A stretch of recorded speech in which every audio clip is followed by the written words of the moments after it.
My name is Dr. Chris Richardson. I'm Superintendent of Schools here in Northfield, and again, really appreciate you coming out tonight.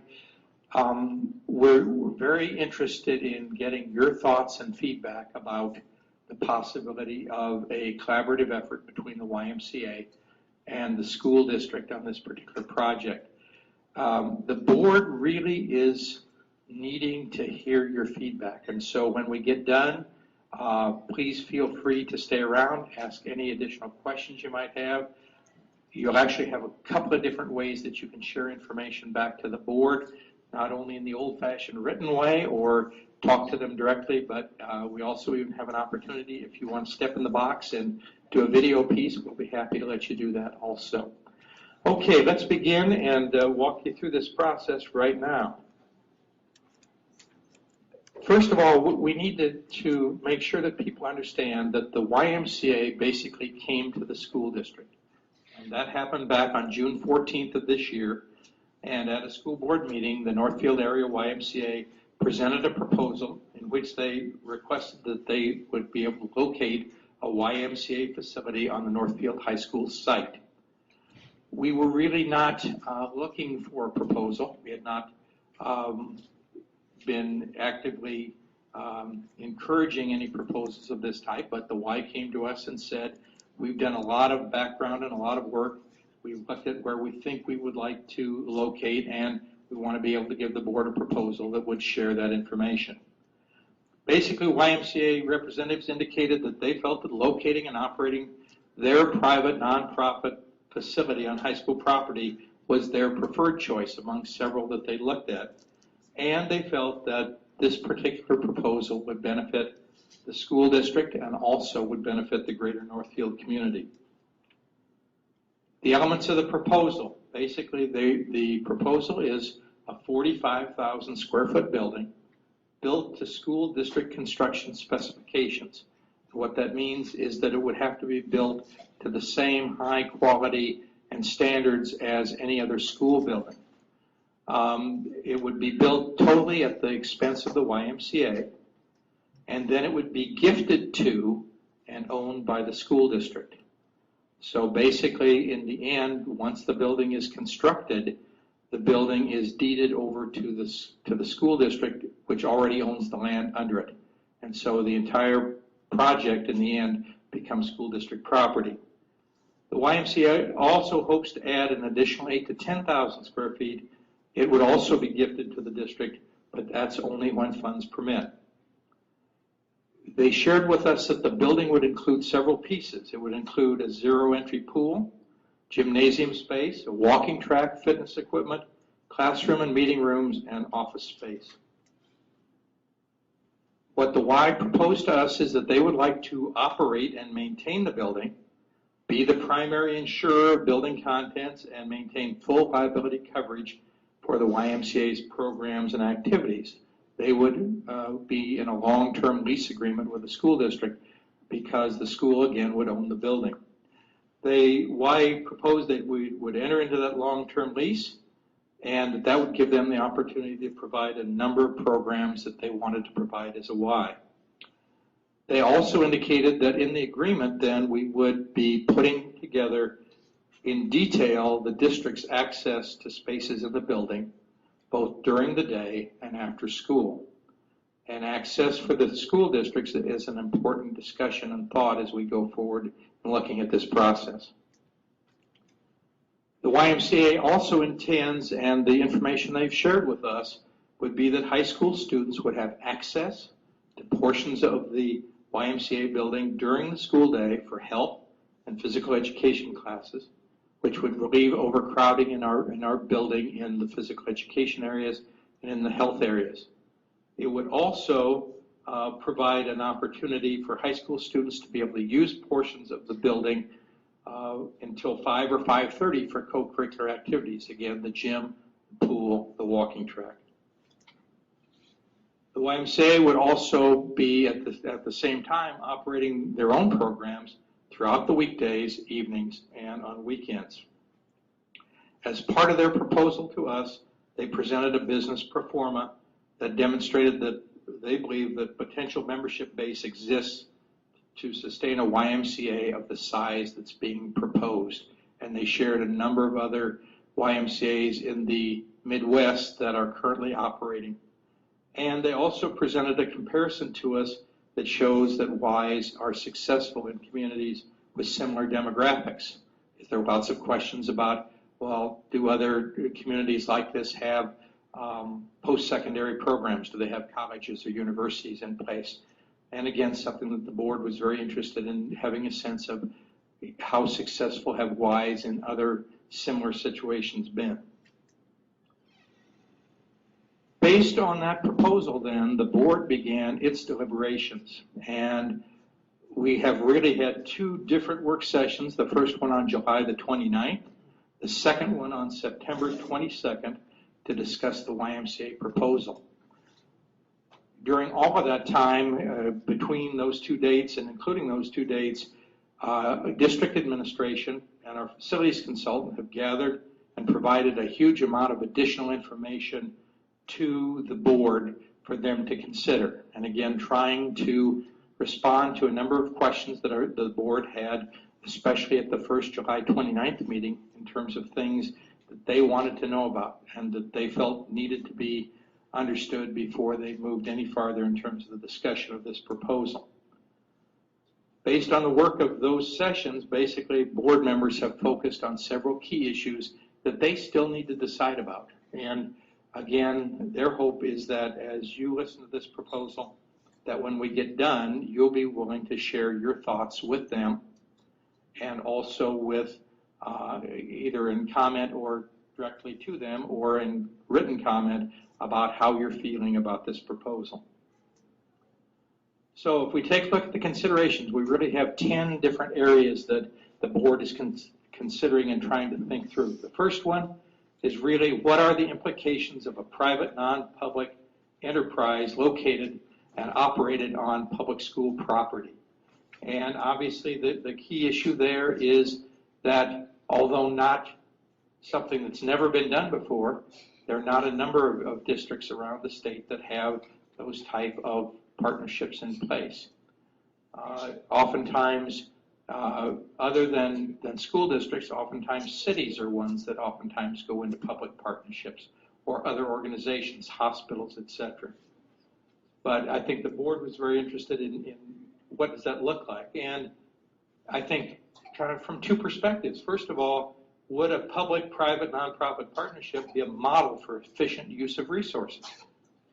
Again, with the idea that if the Y is raising money to build this building and to outfit it and so on, does it make sense to have it be used by both the school district and the Y, as opposed to just by the Y? The flip side also is that the board has heard from and is trying to work through and think about the perception of, is there unfair favorable treatment of a private nonprofit that competes with tax-paying businesses? And again, I think that's an issue that as a board, they are seriously thinking about and trying to decide how they should respond. The second consideration is the sense of the real or perceived preference for an organization that has a religious base in its past, and having that be on public school property.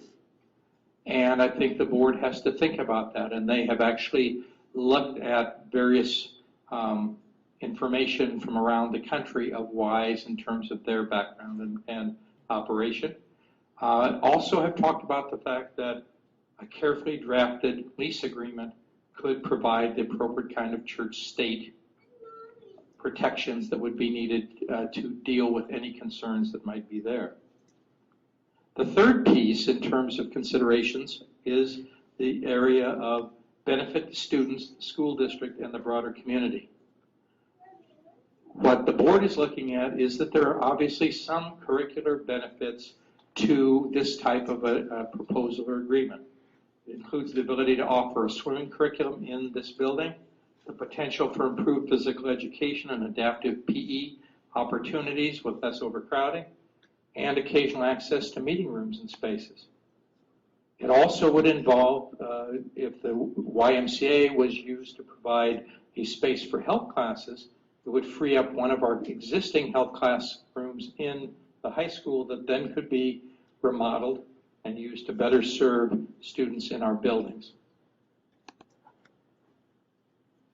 We also know that in terms of benefits to students, school district, and broader community, there are co-curricular benefits, including the access to an additional gym space that we currently don't have, to pool, to walking track, and to meeting room space. And then finally, the thinking in terms of this consideration around that facility could provide services that are desired by some or many in our broader community. The fourth key consideration that the board is working through and thinking about is the whole issue of the location of the YMCA facility.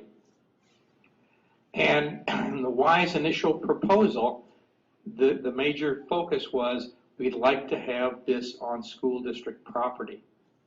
And they said, well, you know, this could be any place on the high school property that you feel makes the most sense. I think the board came back to the Y in some of the initial discussions and said, in order for this to make sense, it's our belief that students will not be able to make meaningful use of the building unless it's located adjacent to the current high school. So placing it somewhere else on the site just isn't going to make it usable, especially for about 5 or 6 months of the school year, when going out and going someplace else when it's 10 below zero in your gym shorts just doesn't work very well. And so that has led then to us sharing back to the Y a couple of the options that we think might be possibilities if we would move to the point of determining to move forward.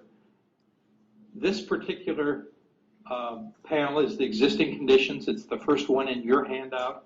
This is kind of where we are right now, and what you notice right now is the end of the current high school building stops right here. There's existing parking in front for staff. This area is green space. It currently is football practice field, and it is Phi Ed field.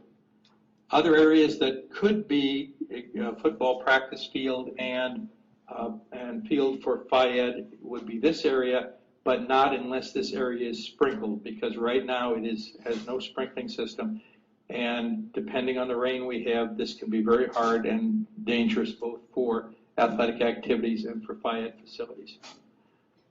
The two options that we've shared back with the Y, again, focus on the idea of access for students during the school day and after school for curricular activities and co-curricular activities.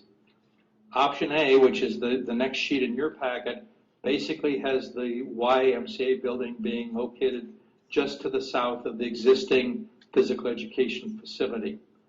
Again, both of these are 45,000 square feet plus, with the idea that these would allow us to accommodate not only the 45,000 foot original construction, but also the 8 to 10,000 square foot addition. You notice that in this one, there's a adjustment or a change in terms of the parking. There's additional expanded parking that's put out on this side, and then additional parking lot that comes to the south, and then around and back of the building, or to the south of the building. The existing access road remains in place. That access road is required by the fire marshal in order for fire trucks to get through. It is always locked during the day. We always have that access road locked off because the purpose is not to have it be a way for kids to get from the front of the building to the back of the building in a big hurry. The other option that we are looking at, which is option B, actually places the building in front of the existing physical education space. And in that particular option, basically, you notice that the parking lot that is here disappears. You continue to have the bus loop to get buses in and out, but the major parking lot now is all to the south of the building. Again, the two parking lots take up about the same amount of the green space in either case, and the access road goes through the again through and comes through and then back out the other side. These are the two options that as we shared back to the Y, we believe provide access for kids, would allow students to be in the building every day for physical education and health activities, and would be in the building every evening after school for co-curricular activities. We believe that a site any place else on this bigger high school site would not be conducive to making those pieces happen. And so we've shared these two options back to the YMCA. As I shared earlier, this particular proposal, or both of these particular options that the board is considering, do address the access issue, but they also eliminate some of the green space. We know that we can create additional green space, as I've indicated, by sprinkling the area that is currently the practice field, outfield area, and actually creating a space big enough for a full practice field for either football or for physical education activities. And again, that would require the extension of the existing sprinkler system, and then possibly a decision on whether we have some kind of movable fencing that would help us to set that up. It also looks at the option, which if you'll notice in option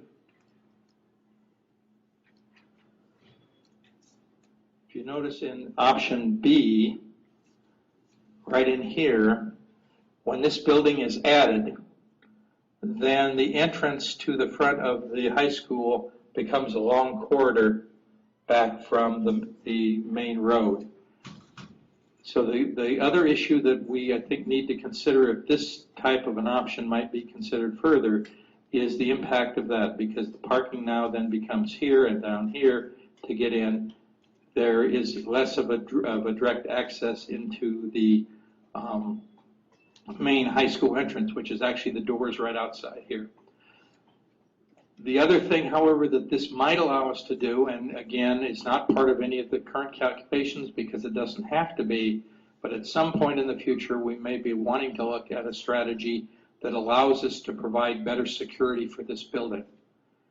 As any of you have listened to Columbine issues or issues around school shootings, you know, one of the key issues that we all are facing and concerned about as school officials is the fact that buildings that don't have individuals coming into the building come through the office or directly past the office before they come into the building are much more difficult to protect. And this building, again, built in the 60s, was not thinking about that as an option.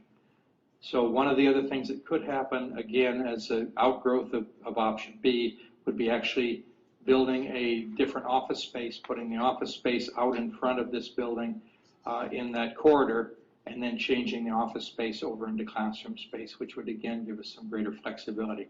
That's not really on the radar right now and would only be a consideration if option B would be further investigated. Next piece that we look at in terms of considerations is the whole issue of traffic and parking. Obviously, there are opportunities and challenges when you create new parking spaces.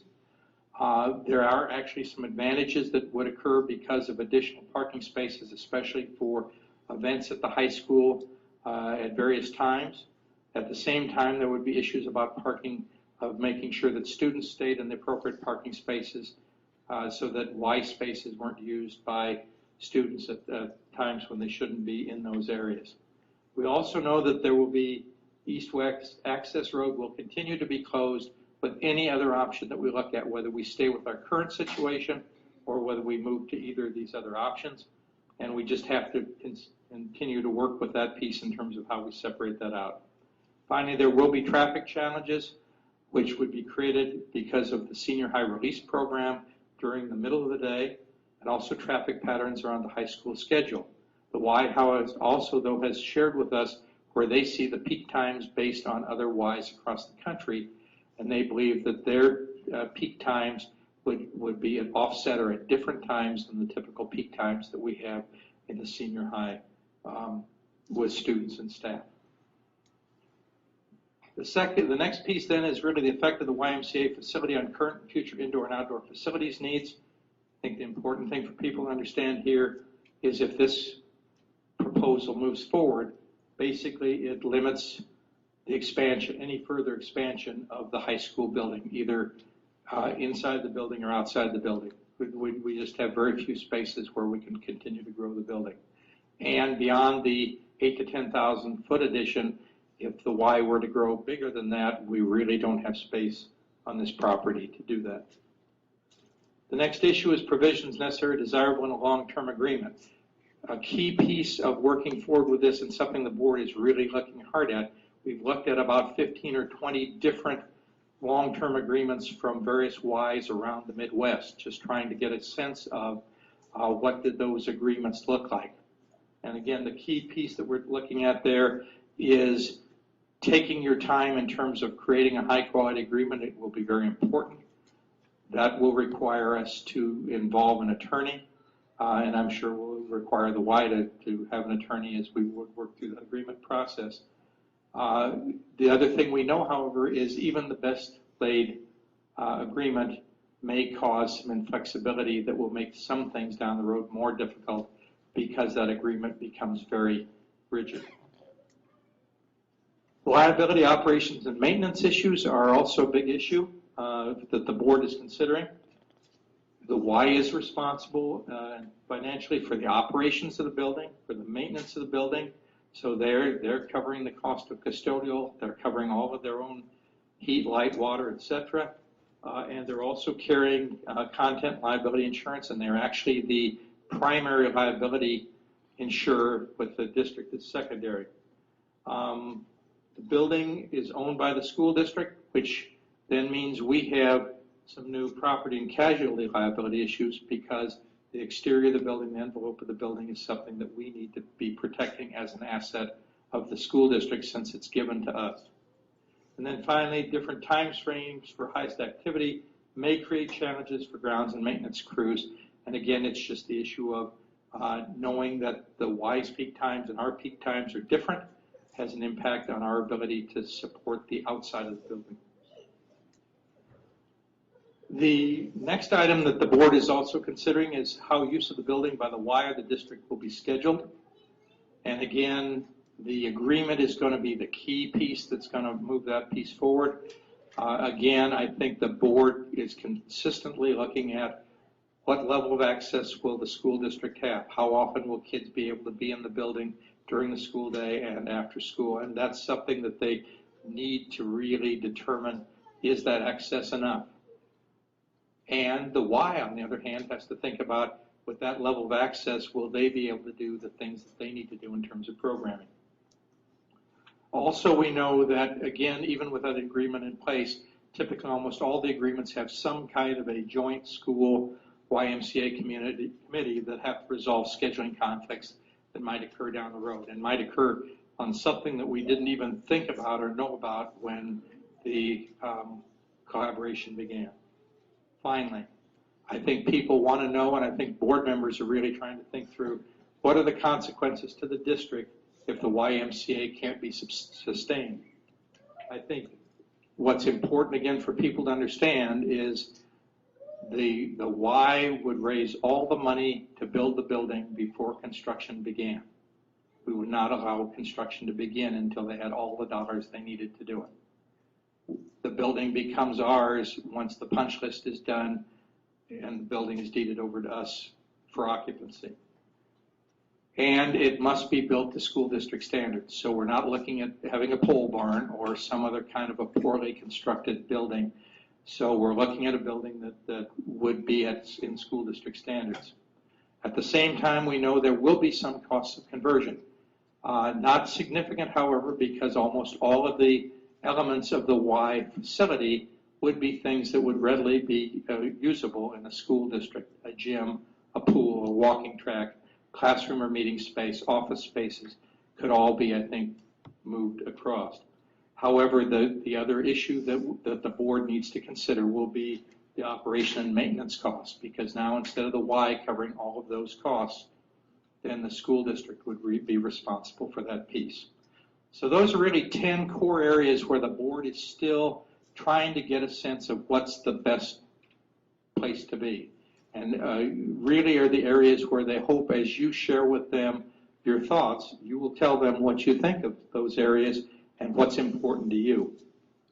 Next steps for the board. Right now, the board is anticipating determining by the 25th of October whether to direct the administration to enter into formal negotiations with the YMCA. And I think the school district believes that they have spent the requisite amount of time in terms of their own research. They need now to continue with this meeting and other information that you share with us and others share with us as to how they feel about moving forward with having further negotiations. If at the end of the night on the 25th, the board says we aren't really convinced this is the right way to go, that would be the end of this discussion. If they do feel that there is a reason to move forward, at that point then they'd be directing the administration to move forward with the negotiations. Right now the board believes that if that would begin, the effort would be to complete that negotiations between October the 25th and the end of the fiscal, or not the end of the fiscal year, but the end of the calendar year on December 31st. And that we would be coming back to the board again with a proposal with the agreement completely fleshed out and asking the board whether they were willing to approve the agreement. So there really are two places where the board has to make a decision. First, do we direct to go forward? Second, once the agreement is struck, is the board comfortable that the agreement will do everything it needs to do to protect the school district, to provide the appropriate access, and to have a collaboration that has mutual benefit to both parties. So your thoughts are important to us tonight, and the purpose of this open house really is to gather additional public feedback on whether the school board should direct administrators to go forward with formal negotiations. The board has been receiving emails and calls really all through the summer, and especially over the last several weeks. The number of emails and letters and other information, and that's good because that's the things that they need to be hearing about it. They felt it was important to make sure that we helped as many people as possible to really understand the detail that's there. This is not something the Board of Education or the administration of this district takes lightly. We're trying to make sure that we have looked at all the pieces and the nuances and whatever, and that we make a recommendation, a decision to move forward or not to move forward based on good information. So we're trying to make sure that the community has that same kind of information. The board is seeking your input on whether this collaboration creates a mutually beneficial partnership for Northfield Public Schools and the YMCA, and does it also enhance opportunities for the community? Because it really is two pieces. It's not only the agreement is struck between the Y and the school district, but it also, in order to be beneficial, needs to reach beyond that, and it has to have that additional benefit to the community in order for it to be considered. So, for you to share information, which is the most important thing that happens right now, board members, would you raise your hands, please? All right, all of these people are here tonight. They want to hear your feedback. They want to hear your thoughts. And are very willing to sit and talk with you right now and to take whatever time that takes. So one way is you can just speak directly to them. Administrators and other folks that have information on the line, would you raise your hands? If you just have additional questions and what's important for you is to kind of get more detail or a question answered, please feel free to talk to any of us. We'd be happy to do that. The other thing then that we need is feedback and comments. And one way you can give feedback is directly to that board member saying, here's how I feel about this. This is a great idea. This is a terrible idea. I like this idea, but I have these concerns. I don't like this idea, but maybe if this was there, I'd feel better. The other way you can share, and we'd like you to consider, is to fill out a comment form. And they're right over on the end table right here. And it's really very simple. It says, what are the positives you see about this? What are the negatives? What other questions or thoughts do you have? And what we'll do is be tabulating all of those pieces and, again, sharing all of that with the board so that they have a running total of all that information. And then finally, again, if you want to step inside the box, if you're a 21st century guy or gal, Matt Hillman right here will be happy to video you, and you can make your comments directly into the camera. And again, we'll share that information with the board. So that's the information we have for you tonight.